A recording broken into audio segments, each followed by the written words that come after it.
Welcome back to Absolutely a Gamble. I'm Abjude Pierre, and today I am going to talk about my season-long bets. And I've got some juicy ones too.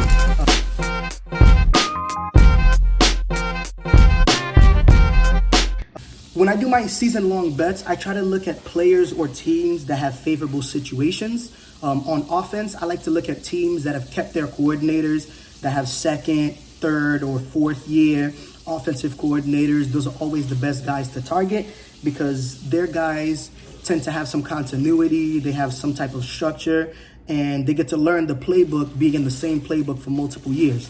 I like to look at rookie quarterbacks because those numbers are usually inflated, and the top drafted rookie quarterbacks tend to go to bad teams, so they don't usually perform well in year one. It's very rare that you find a quarterback that will excel year one. My first season-long prop bet is one that kind of hurts me a little bit, but I chose the Titans to win the AFC South, and that is currently priced at plus 310.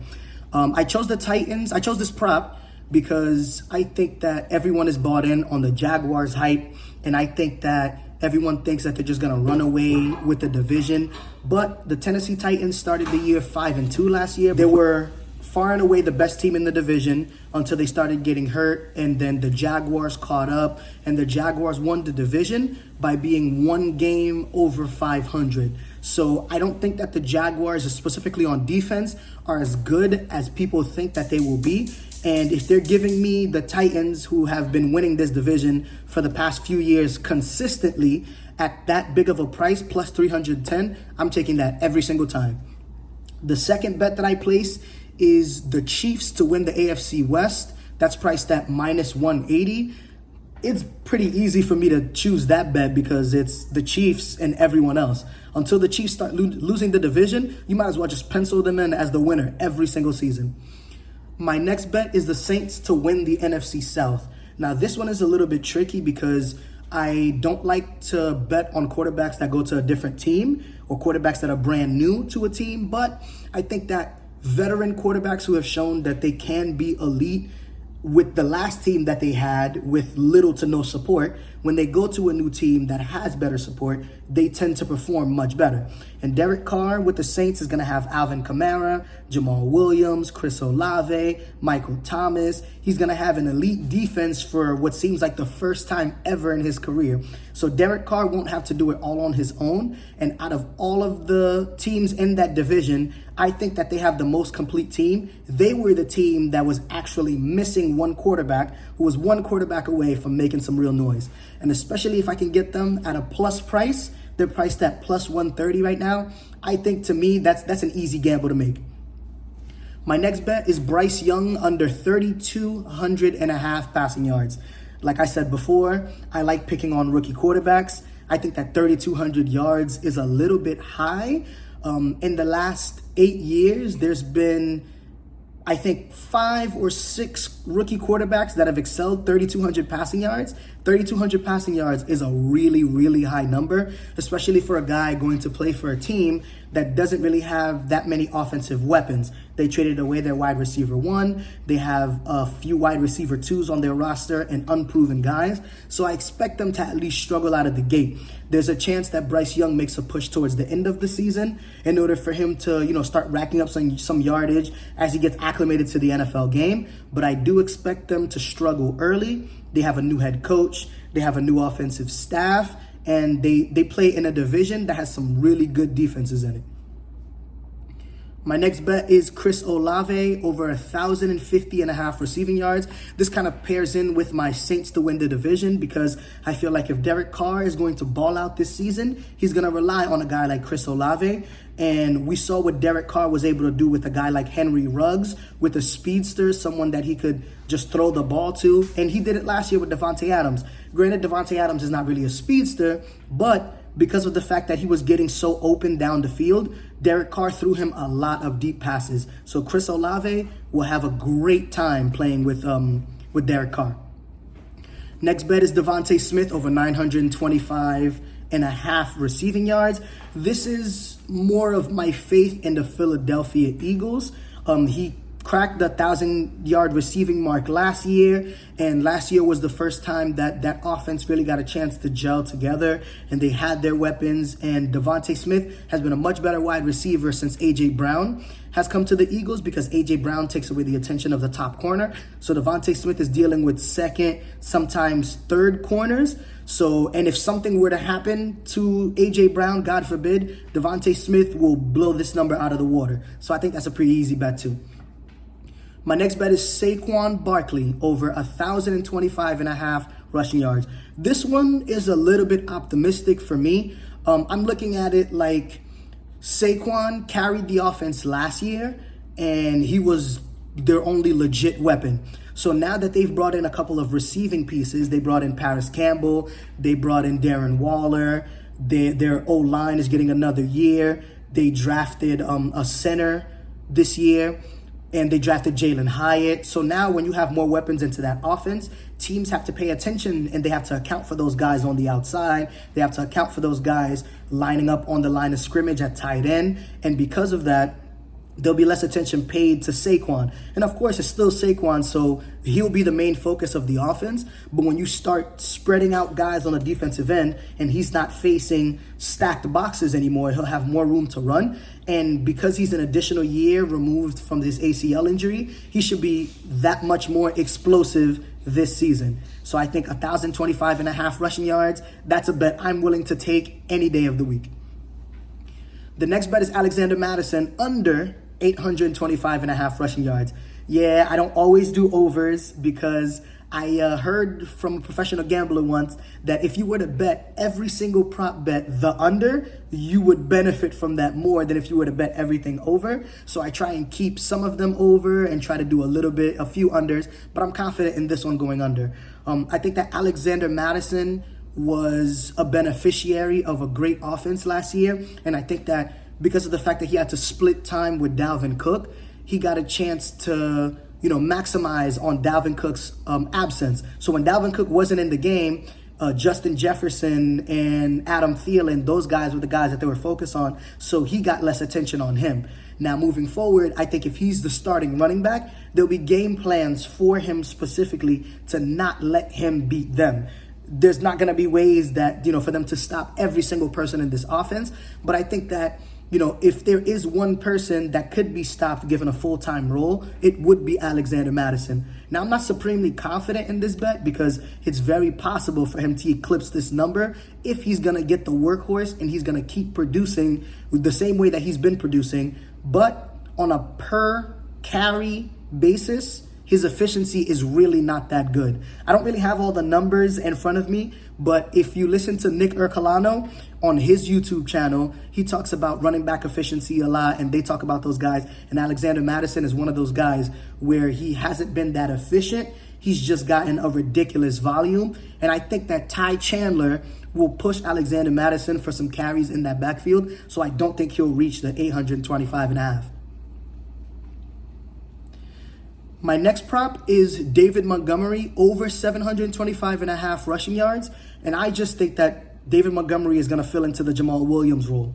He's going to have a top 5 O-line. He's going to have a great offensive coordinator. He has some weapons on that team. He has a quarterback that can distribute the ball. He has a quarterback who can read defenses, who can check him in and out of good and bad plays. So I think that with the way their offense is going to move and the amount of points that they're going to score, 725.5 seems pretty low. And I think that Jahmyr Gibbs will get a lot of work, but a lot of work in the passing downs. So in games, for example, when the Lions are up by a ridiculous amount, they're going to hand the ball to David Montgomery. And David Montgomery is a good enough running back for him to maximize on those. The only thing that I could see blowing this prop bet is if David Montgomery, for some strange reason, ends up getting hurt.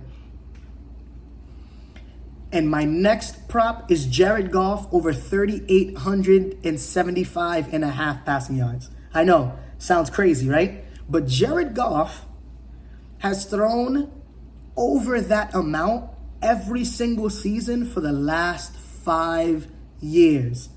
Nobody really talks about it, but Jared Goff knows how to ball. Jared Goff puts up near elite numbers. The only thing that stops Jared Goff from being a top 5, top 7, top 10 quarterback is the fact that he doesn't throw that many touchdowns, because when the Lions get in the red zone, they like to run the ball. Dan Campbell loves to run the ball. But because of the plethora of weapons that they'll have in Detroit, Jahmyr Gibbs included, David Montgomery can catch passes, Amon-Ra St. Brown, Sam Laporta, and a few of the other wide receivers they have there, I think that Jared Goff will be flirting with 4,000 passing yards easily again in 2023. My next bet is Zay Flowers to lead all rookie receivers in receiving yards. And this one kind of made me laugh a little bit, because when I first caught this price a few months ago, it was at plus 950. You know what the number is at right now? It's at plus 350. So the number has shifted at a plus 600 margin. So that means that before, when I put the bet, when you put $10 on that bet, it'll net you back $105. Now, if you put $10 on that bet, it'll net you back $45. That is how big of a value it was, and that is how confident I am that he will be at least top 5 in receiving yardage. And with the Ravens, if Lamar gets hyper-focused on Zay Jones and the way he separates, how elusive he is, and how many yak yards that I think he's going to rack up, I think that it's possible that Zay Flowers leads all rookies in receiving yards. He could maybe get close to 1,000 yards. It's very possible. My next bet is Anthony Richardson to win Offensive Rookie of the Year. The Offensive Rookie of the Year recently has been either elite quarterbacks that put up, numbers that were higher than what most rookies put up, or maybe it's a quarterback that went to a horrible team and the team doubled their win total or something like that, or maybe they took their offense from worst to middle of the pack or worst to top of the pack. And I think the marriage between Anthony Richardson, Shane Steichen, and some of the weapons that we have in this Indianapolis Colts team set up a perfect scenario for Anthony Richardson to win Offensive Rookie of the Year, especially because he will be the day one starter. So therefore, I think that we're going to let him ride for as long as we possibly can. And unless he has a game where he throws 3, 4, 5 interceptions, please, I hope that never happens. But unless something like that were to happen, then I'm not really worried about him running away with this at all. The only other thing that could derail this bet is if one of the rookie wide receivers balls out or one of the rookie running backs balls out. But I don't believe that anybody else will put up those numbers. I think that the receivers are in situations where they could lead their teams, but not necessarily be amongst the league leaders. And it's usually a quarterback that they give this award to. So I think the quarterbacks are always favored. And I caught this price at plus 900 as well a couple of months ago. But right now it's priced at plus 700. So whenever it moves in a positive direction, I always feel really good about that, because that means that so many people put money down on the big value that they had to shrink the value down so they don't lose too much money if that bet ends up cashing out. Now, I have 2 really wild bets. I like to sprinkle a little something on there because, you can't be safe all the time. Got to take a couple swings. And my 2 wildest bets for the season is my picks for the Super Bowl matchup is the Cincinnati Bengals versus the San Francisco 49ers. I chose the Bengals because the Bengals were 1 penalty away last year from showing up to the Super Bowl in 2 back-to-back seasons with Joe Burrow leading the charge.